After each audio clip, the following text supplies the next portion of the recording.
Olá, meu nome é Lucas Miola, eu sou estudante do primeiro período de Engenharia Química e hoje eu vou fazer a apresentação do meu trabalho de Física. O trabalho consiste em pegar uma área da Física 1 e aplicá-la no dia a dia e explicá-la aqui para vocês. Decidi utilizar a musculação como meu tema base. Os 3 temas que eu vou falar aqui hoje é atrito, vetores de força e tipos de alavancas. Para quem não conhece, o levantamento terra é um exercício muito utilizado por powerlifters e atletas de basismo, também muito difundido dentro das academias. Pedi ajuda para o meu treinador, Logan, formado em Educação Física e atua na área de musculação. Ele vai explicar um pouquinho sobre o movimento para vocês, então segue o vídeo dele aí. Olá pessoal, tudo bom? Meu nome é Logan, tenho 23 anos, sou formado em Educação Física e a minha área de atuação é a área de treinamento, mais especificamente hipertrofia, o ganho de massa muscular, assim também o emagrecimento e também o condicionamento físico. Então vamos falar um pouquinho do levantamento terra. Como o próprio nome já diz, pegar algo do chão e levantar. E para que haja esse levantamento do peso do chão, a gente tem algumas ações, alguns grupamentos musculares. Os principais grupamentos musculares que vão trabalhar nesse movimento serão os grupamentos do glúteo, onde vai fazer a extensão do quadril, dos isquiotibiais, que são a parte posterior da coxa, que também vão ajudar na extensão do quadril, e o grupamento do quadríceps, que ele está na parte anterior da coxa e vai atuar na extensão do joelho. Depois desse breve vídeo de explicação sobre o levantamento terra, eu vou falar sobre primeiro o atrito. O atrito é necessário para que a barra não escorregue da mão enquanto a gente executa o movimento. Vai ter um vídeo mais para frente para vocês verem como que é o movimento. Quanto mais poroso for a superfície, mais atrito envolvido. Mas o que é o atrito? Atrito é uma força contrária ao movimento dos corpos. Para calcular o atrito, é necessário multiplicar o coeficiente de atrito pela força normal. A força normal, segundo a terceira lei de Newton, é sempre perpendicular à superfície que é aplicada a força. A força normal é muitas vezes confundida com a força gravitacional, porém, a normal depende da força aplicada sobre o objeto e é medida em Newton. Portanto, a força de atrito também é medida em newtons. No levantamento terra existem 2 acessórios muito utilizados, um deles é o strap. É uma faixa muito parecida com a faixa de judô ou de outros esportes dessa categoria, que você envolve na sua mão, desse jeito, e você entrelaça ela na barra assim, e segura. Isso aumenta o atrito entre os corpos, então é muito mais difícil de escorregar a barra da mão. Outro acessório muito utilizado é isso aqui. Isso é uma barra de pó de magnésio, que você passa na mão e também aumenta o atrito. Ele absorve qualquer tipo de suor, de líquido que esteja na sua mão e faz com que o atrito também diminua e faz uma sujeira danada. Vou falar sobre os vetores. Nesse caso em específico, vou utilizar os vetores de força. No levantamento terra existem 2 vetores de força principais. O primeiro deles é o vetor força-peso, que é correspondente à carga utilizada no movimento. Nesse caso, utilizado 158 kg no vídeo de recorde, que eu vou mostrar para vocês, o meu recorde pessoal, e no vídeo de apresentação do movimento, que é um vídeo um pouco mais simples e mais fácil para entender o movimento, foi gravado de um ângulo melhor, 50 kg. Sempre deve-se contabilizar o peso da barra. No meu caso, a minha barra pesa 10 kg. O segundo deles é o vetor correspondente à força projetada pelas pernas no levantamento terra. E necessariamente ele tem sentido oposto e módulo maior do que o vetor peso. Caso contrário, é impossível levantar a barra do chão, já que o movimento consiste em erguer a barra do chão. Então, sempre o vetor de força tem que ser maior do que o vetor peso. Agora, vou deixar passando os vídeos de referência desse movimento para vocês darem uma olhada.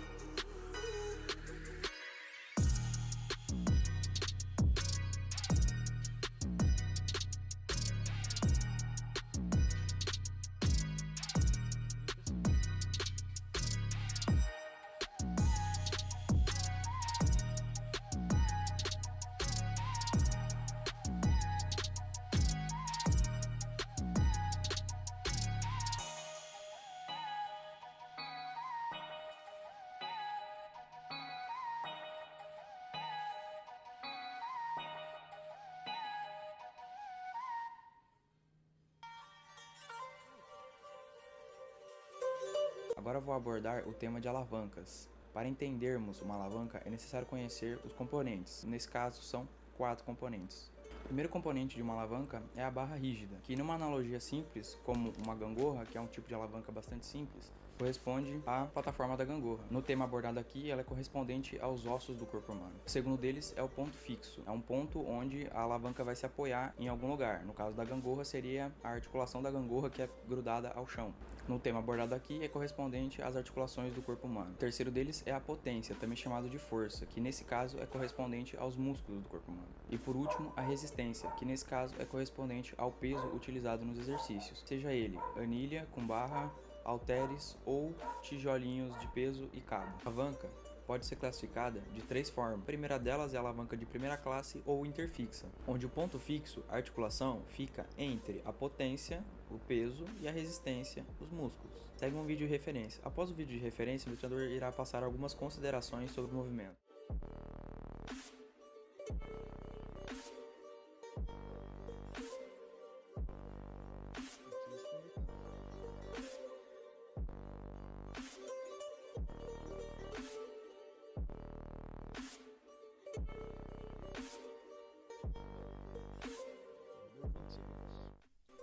Então vamos falar um pouquinho do bíceps.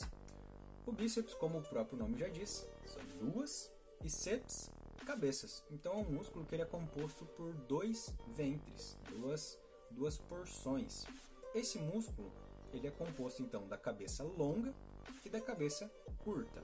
Uma ela é localizada mais na parte lateral do braço e a outra na parte mais medial do braço. Falando então das funções que esse músculo vai executar no nosso corpo, a principal função dele, como a gente pode perceber durante os movimentos que a gente treina ele, é a flexão do cotovelo, é a gente dobrar o cotovelo. Porém, esse músculo ele também vai ter uma ação importante na supinação do antebraço, que é quando a gente vira a palma da mão para cima ou então para a gente, e também ele vai ter uma ajuda na flexão do ombro, que é a gente fazer o movimento de subir o braço, né, de flexionar o ombro, né, erguer o braço.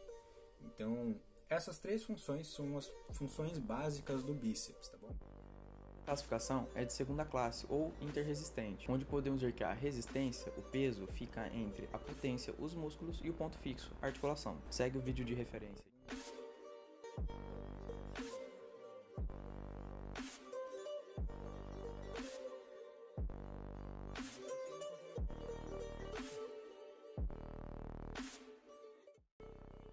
Então, falando um pouquinho agora da panturrilha, então ela é composta por três músculos. São eles os dois gastrocnêmios, medial e lateral, e também o músculo sóleo, que ele é um pouco mais profundo, passando por trás desses dois gastrocnêmios. Com relação à função da panturrilha, ambos os três músculos têm a função primária de fazer a flexão plantar, então empurrar a ponta do pé para baixo. Ou nesse caso, se a gente já tiver com a ponta do pé no chão, elevar o calcanhar. Então, fazendo esse ato de flexão plantar. Fica um pouco difícil de enxergarmos essa classificação, até porque poucos movimentos de musculação utilizam esse tipo de alavanca. Porém, vou tentar deixar mais fácil as coisas. Vou retirar um frame do vídeo e vou fazer um desenho sobre ele. O detalhe é que a potência não necessariamente é exatamente aonde o peso se encontra, mas sim aonde o peso faz força em cima do seu corpo. Nesse caso, em cima do meu joelho, como dá pra ver no vídeo. Podemos ver então com essa linha perpendicular ao meu joelho,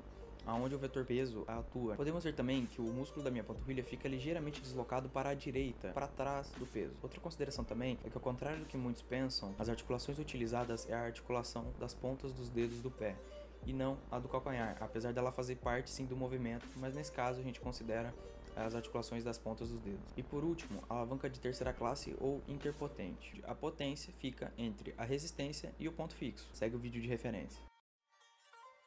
Tenta deixar ele para trás, até quando sobe.